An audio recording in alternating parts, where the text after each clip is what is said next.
శ్రీ గురుభ్యో నమః. ప్రతి సంవత్సరం భాద్రపద మాసంలో వచ్చే శుక్లపక్షంలో సవితి ఉండి ఈ వినాయక నవరాత్రులు చేయడం అన్నది చాలా కాలంగా సనాతన ధర్మంలో అంతర్భాగంగా వస్తోంది. భారతదేశ స్వాతంత్ర సంగ్రామంలో కూడా ఈ వినాయక చవితి ఉత్సవాలు ఎనలేని పాత్ర పోషించాయి. వినాయక చవితి ఉత్సవాలు ఇంత వేడుకగా, ఇంత భక్తిగా, ఇంత సంరంభంగా వాడవాడలా నిర్వహింపబడడం అన్నది ఎంతో సంతోషకరమైన విషయం. ప్రతి వీధిలోనూ కూడా అందరూ కూడబలుక్కుని చందాలు వేసుకుని పందిరి వేసి అక్కడ వినాయక ప్రతిమని నెలకొల్పి ప్రాణప్రతిష్ఠ చేసి ఉత్సవాలు చేస్తున్నారు. అందరి మధ్య సమైక్యతా భావం ఏర్పడడానికి, అందరూ ఒక కుటుంబంలో బ్రతకడానికి ఇది కారణమవుతోంది. అంతవరకు ఎంతో సంతోషకరమైన విషయం.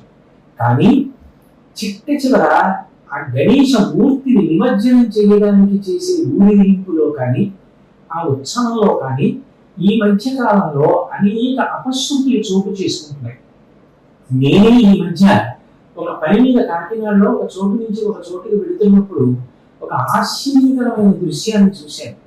ఊరేగింపులో పాల్గొంటున్న వ్యక్తులు ఎటువంటి పదార్థాలు సేవించకుండా ఉంటే నియంత్రణలో ఉంటారో అటువంటి పదార్థాలను కాకుండా ఉద్రేకాన్ని కల్పించే పదార్థాలను సేవించిన కారణం చేత ఒళ్ళు తిరిగిన స్థితిని పొంది వాహనాలు వేగంగా నడిపిన కారణం చేత ప్రమాదానికి గురై వీధిలోనే వినాయకుడు ముందే దెబ్బలాడుకుంటూ రక్తం వచ్చేటట్టు కొట్టుకుంటున్న సన్నివేశం చూసి నేను ఆశ్చర్యపోయాను. వినాయక చవితిలో ఈ నిమజ్జనం అన్నది ఒక ప్రధానమైన ఘట్టం. నీటి ఎందు నిమజ్జనం చేస్తాం. నీరు సమస్త భూతములకు ప్రాణం. సంజీవనం సమస్తస్య జగత సర్వాత్మిక భవ ఇత్యుచ్యతే వృత్తి భవస్య పరమాత్మనః అంటారు వ్యాసుల వారు.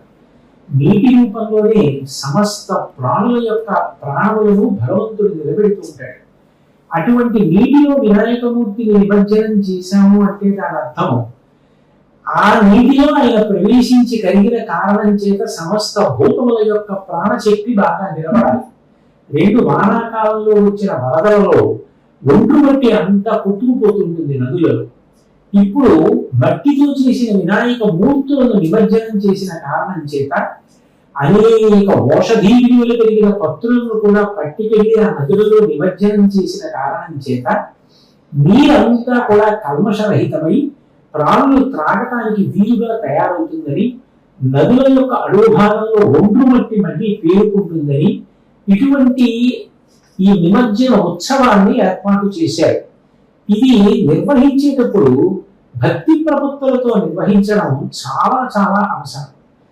కానీ ఉత్సవాన్ని నిర్వహించేటప్పుడు ఉన్న భక్తి ఎట్లా ఉంటుందో నిమజ్జనంలో కూడా అట్లా ఉండకుండా ఉండే పరిస్థితి కలగకూడదు.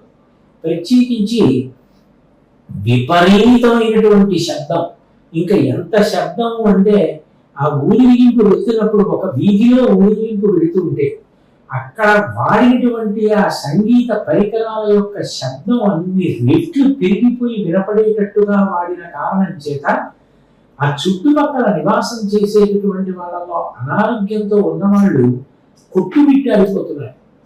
ఉద్రేకంతో ఏదో అదుపు తప్పిపోయిన వాళ్ళు ఎటువంటి స్థితిని పొందుతారో అటువంటి స్థితిని పొందినట్టుగా చేసేటటువంటి నృత్యాలు అవి అంత సంతోషకరమైన విషయాలు కావు.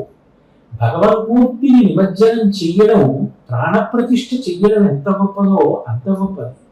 మనం ఆ ఊరేగింపులో వెళ్ళేటప్పుడు చక్కగా సాత్వికంగా భజన చేసుకుంటూ ఏ విధమైనటువంటి ఆ భయానికి కారణమైనటువంటి పరిస్థితి కలగకుండా ఉండేటట్టుగా చూసుకోవడం మనందరి యొక్క కర్తవ్యం.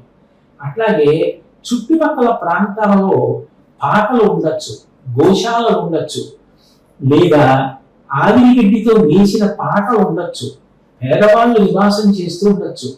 యుక్తాయుక్త విచక్షణ లేకుండా కాల్చే బాణ సంఖ్య కూడా అగ్ని ప్రమాదానికి కారణమవుతూ ఉంటుంది.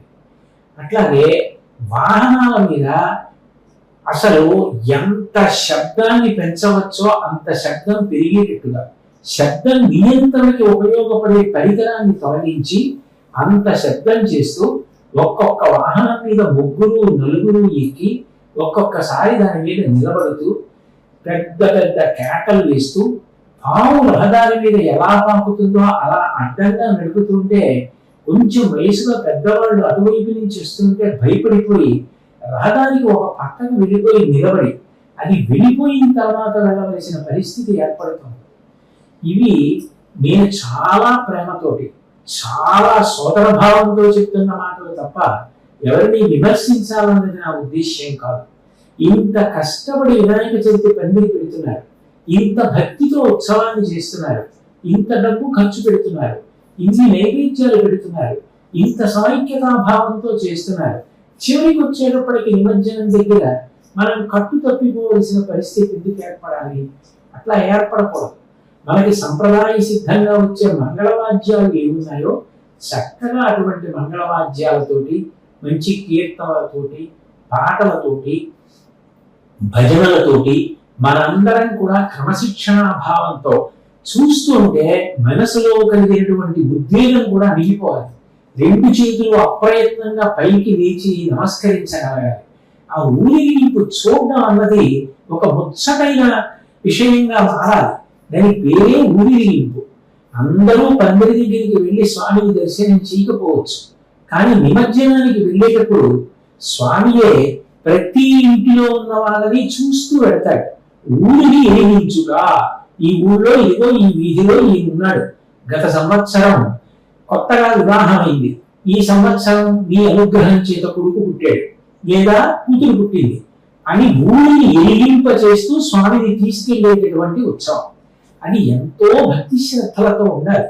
కాబట్టి ఇంత బాగా ఇంత భక్తిగా చేస్తున్న ఈ ఉత్సవాలలో చిట్ట చివర నిమజ్జనం దగ్గరికి వచ్చేటప్పటికి అపశృతులు జరగడం, ప్రమాదాలు జరగడం, శరీరావయవాలు భిన్నం కావడం, నేరాలు జరగడం, ఉద్వేగాలకి లోనవడం, భయంకరమైనటువంటి రీతిలో శబ్దాలు వినపడేటట్టుగా ఆ పరికరాలను ఉపయోగించడం, ఇటువంటి వాటిని తగ్గించి మనందరం కూడా ఈ విషయంలో కొద్దిగా మార్పు చేసుకుంటే ఎంతో బాగుంటుంది, అందరూ సంతోషిస్తారు.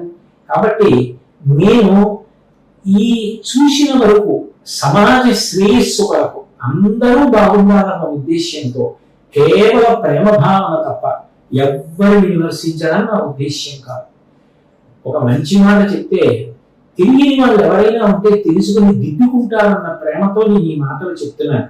కాబట్టి దయచేసి నిమజ్జనోత్సవాలు పరమ ప్రశాంతంగా భక్తితో కూడుకున్న వాతావరణంలో జరిగేటట్టుగా అందరూ సహకరించి ప్రభుత్వం కూడా ఎంతో ఆనందపడేటట్టు, ప్రత్యేకించి రక్షక భటులు పోలీసులు ఎంతో సంతోషంగా ఊరిని పెడుతుంటే వాళ్ళు కూడా ఆనందంగా చూసేటట్టు, ఊళ్ళన్నీ కూడా సంతోషం పొందేటట్టు, దేశమంతా సుభిక్షంగా ఉండేటట్టు ఈ నిమజ్జనోత్సవాలు జరిగేటటువంటి పరిస్థితి కలగాలని, దానికి అనుగుణంగా భగవంతుడు తమ నిర్హేతుక కృపా కటాక్ష వీక్షణము చేత సమస్త విభూతులను వర్షించి అందరి ఆలోచన సరళిలో ఒక మంచి మార్పు వచ్చి నిమజ్జనోత్సవాలు పరమ ప్రశాంతంగా ఆహ్లాదకర భక్తిపురస్సరమైన వాతావరణంలో జరిగేటట్టు అనుగ్రహించుగాక అని నేను నమస్కరించి ప్రార్థన చేస్తూ మీ అందరికీ విజ్ఞప్తి చేస్తూ సెలవు తీసుకుంటున్నాను.